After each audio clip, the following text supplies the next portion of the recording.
মুর্শিদাবাদ লোকসভা গণনা কেন্দ্রে এজেন্টদের বসার ব্যবস্থা ভালো নেই বলেন তৃণমূল প্রার্থী আবু তাহের খান। আপনি আগে থেকেই বলেছিলেন যে জিতবেন এবং একেবারে শেষ মুহূর্তে দেখুন, আর কিছুক্ষণ পর থেকে কাউন্টিং শুরু হবে। আমরা 3-4 ঘন্টার মধ্যে অনেকটা বুঝে যাব তারা কতটা এগিয়ে আছে। তো আমি আগেও যেভাবে বলেছিলাম আজকে এখনও সেইভাবে বলছি, বারাসাত লোকসভা এবার বিজেপি জিতছে। ভোটের দিনও দেখা গেছে ভোটের পরবর্তী সময়ে আপনাদের দলীয় কর্মীরা আক্রান্ত হয়েছে বেশি। রেজাল্টের পরে যদি সেই ধরনের ঘটনা তৃণমূল আর পশ্চিমবঙ্গে হিংসা হবে না, এটা তো ভালো কথা নয়, ভালো দেখায় না।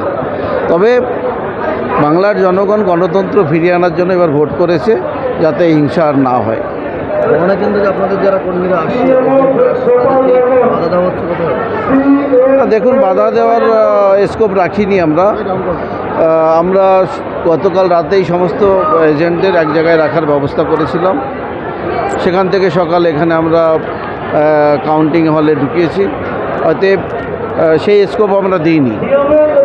আর আমরা চোখে চোখ রেখে লড়াইটা করব, অন্যায়ের বিরুদ্ধে লড়ব, গণতন্ত্র প্রতিষ্ঠা করার জন্য লড়ব। আপনাদের দিক থেকে কি নজরদারি থাকবে আজকে এই কাউন্টিংয়ের এখানে? একদম সম্পূর্ণভাবে। হ্যাঁ, এজেন্ট কয়েকটা বাইরে ছিল, কিছু একটু প্রবলেম হচ্ছিলো, সেগুলো এজেন্টদেরকে সব দেখভাল করে ঢুকিয়ে দেওয়া হলো। স্ট্রং রুমগুলো খুলছে, সেখানেও গিয়েছিলাম, 2টো স্ট্রং রুম খোলালাম। আর এজেন্টরা যারা আছে তাদের কিভাবে কি বসা ভালো, যে ভিতরে যে বসার ব্যবস্থাটা এজেন্টদের সেটা ভালো নেই। অনেকটা মানুষ দাঁড়িয়ে আছে, তাদের বিশৃঙ্খলা হচ্ছে। সেটা বললাম প্রশাসনকে যে আপনি অন্তত চেয়ারের ব্যবস্থা করুন। আর প্রত্যেকটা দলের এজেন্টরা তারা যদি সম্মান না পায়, পেছনে এইভাবে দাঁড়িয়ে থাকে আর এক জায়গায় মনে হচ্ছে যেন একটা বিরাট ব্যাপার, এতে তো অসুস্থ হয়ে পড়বে মানুষ। সেই জন্য প্রশাসনের কাছে আমরা বলেছি যে বিষয়টা দেখুন, এজেন্টদের যাতে ভালোভাবে বসার ব্যবস্থা অন্তত হয়, ঠিকভাবে তারা দেখতে পায়, তার ব্যবস্থা অন্তত করুন। বাকি প্রশাসনকে আগে থেকে কোনো ব্যবস্থা করেছে, সেটা প্রয়োজনের তুলনায় হয়নি আর কি, প্রয়োজনের তুলনায় কম আছে। সেই জন্য বলে আসলাম, কারণ এজেন্ট বেশি আছে, অথচ চেয়ার নাই, বসতে পারছে না, তারা দাঁড়িয়ে আছে।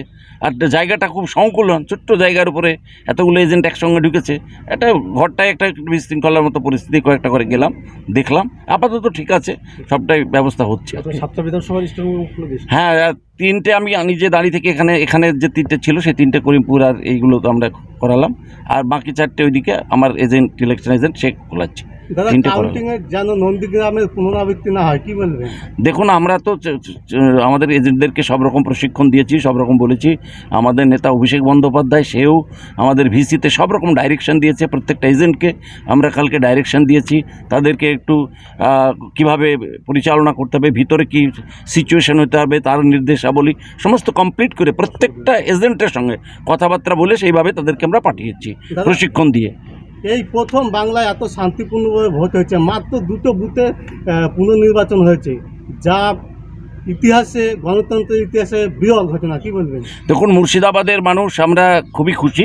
মুর্শিদাবাদে কোথাও কোনো অশান্তি হয় না, এমনি মুর্শিদাবাদ একটু হিট লিস্টে থাকে, কিন্তু এবারে মুর্শিদাবাদ দেখিয়ে দিল যে না, আমরা এই নির্বাচন গণতন্ত্রের উৎসব, এটা উৎসব হিসেবেই দেখুক।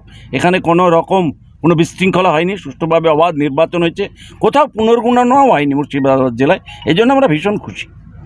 পশ্চিমবঙ্গের ইতিহাসে দেখুন, এখানে আমাদের ভালো মহিলারা আরও বেশি সচেতন হয়েছে। মহিলারা যত বেশি সচেতন হবে, দেশ এগিয়ে যাবে। তো আমার গ্রাম বাংলার মহিলাদেরকে আমরা সচেতন করতে সামর্থ্য হয়েছি, এবং বিশেষ করে মা বোনেরা যেভাবে লক্ষ্মীর ভাণ্ডার থেকে আরম্ভ করে বিভিন্ন সুযোগ এবং সুবিধা মমতা বন্দ্যোপাধ্যায়ের উন্নয়নে সামিল হয়েছে, সেই জন্য মহিলা ভোটারদের উপস্থিতি একটু ভালো। জয়ের ব্যাপারে কতটা আশাবাদী? অনেকটা, সবটাই আমরা জয়ের ব্যাপারে আশাবাদী। গত বছর তো প্রায় 3 লক্ষের ব্যবধানে জিতেছিলেন, এবারে মার্জিনটা কত? দেখুন, মার্জিন বলতে পারবো না, তো জয়ের ব্যবধানটা জয় নিশ্চিত, এবং ব্যবধানও অনেক হবে, অসুবিধা কিছু নেই।